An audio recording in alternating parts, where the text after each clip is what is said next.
Hi hello నమస్తే.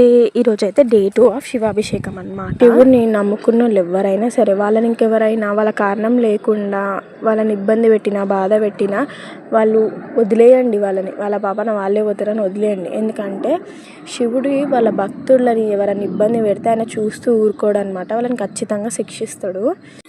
అట్లా అని శివుడి భక్తులే తప్పు చేసిరనుకో ఆయనే ఒక తండ్రిలాగా వాళ్ళని దండిస్తాడనమాట, శిక్షిస్తాడు.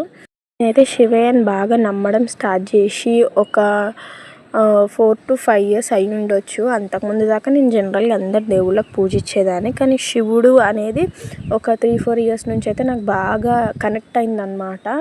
అప్పటి నుంచి నాకు ఏది జరిగినా ఓకే, నాకు ఇది రాసి పెట్టింది అందుకే ఇట్లా జరిగిందని అనుకుంటా.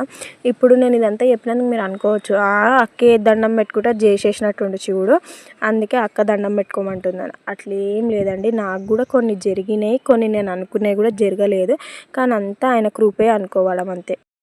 ఓం నమ శివాయ.